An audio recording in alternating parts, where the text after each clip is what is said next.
Yo, what up? I'm The Game, and you are now watching Frequency TV.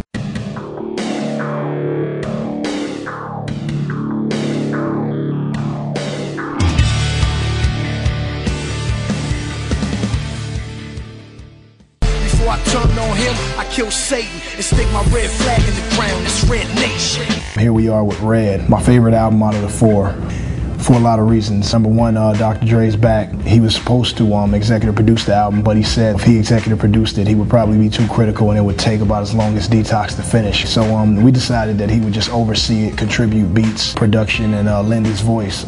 So Dr. Dre's narrating this album. I found the executive, producer for the album that wasn't too shabby, and Pharrell, man. He came in and showed me music in a different light. I still have a great deal of passion for my music, and then I know my fans love me, and I swear before God that I love them to death. They've championed me. They've kept me afloat for several years, and so I owe it to them. Not only to them, my kids are my livelihood, and they're definitely the number one source of my motivation. People should be more vocal. That's what I, as a hip hop fan, appreciated about the artists before me, is that it was real. I knew where you were from. I knew that you had a mother. I knew how much you cared about your mother. I knew Nas's mother's name. I knew when she passed away. I know that hurt him. I know he had a daughter. Biggie, I know he cared about his daughter. I know he put 2 carrots in his baby girl's ear. You don't get that anymore, man. I don't even know how much more Ace of Spades, Ferrari, chains I can take, man. It made me stop wearing jewelry. It made me want to buy a Prius. It made me want to be a dad and just focus on that.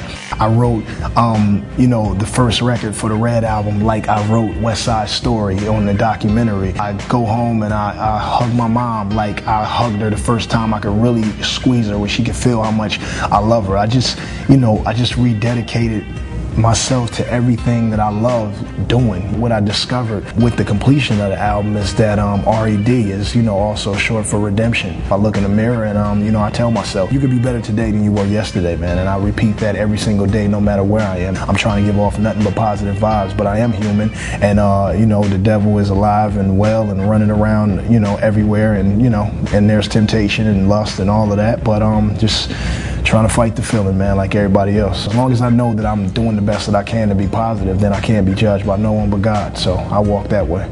Songs these days, you hear them, you feel good for a moment. When they go off, you're back to doing whatever it was you're doing, and you forgot about them until the next time you hear them. There's nothing really to take away from them, man. And that's not to knock down or on anybody doing music, man. God bless everybody and get as much as you can while you can. But I don't really like what's going on with hip hop in its everyday essence. It's just less real, and it's just lights, cameras, cars, it's chains, watches, bottles, and snapback fitteds. My children, I love them all. They're why I do anything, and without them, I'm 100% sure that I would be in a casket. Without the birth of Harlem, man, I was on a warpath, and I was destined to get revenge for I was just vengeful, and I wanted revenge on the world from for it taking away my brothers.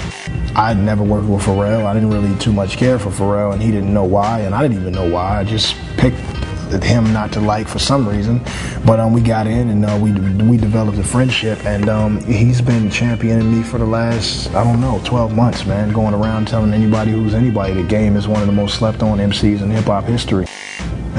Materialism lives outside the lines of my reality. I've seen so many people retweet that, use it. One guy got a tattoo, and I just think it was cool, and it's f***ed up. Somebody got tattooed my quote on before me. It really is the true sentiments of who I've become. I come in here with no watch, no chain. Not really matching, but it is what it is. Everybody else can fight for the crown. I'm not into that no more, and I got that from watching an interview that Nas did, and he was like, I remember when Illmatic came out, and everybody would just like it's saying I was the illest. At that point, I just wanted to be the greatest MC ever. And he said it got to a point in my life where hip hop was changing, and I didn't want to change for it. In that sense, I just didn't have the hunger to be the best anymore. I was just comfortable being Nas. I will forever be the greatest Nas fan just because of that. I think that's my problem. I don't have a problem with talking about anything in my lyrics, and I think that's why I'm here. Yo, what up? It's The Game, and you're watching Frequency TV on your favorite Radio 1 station website.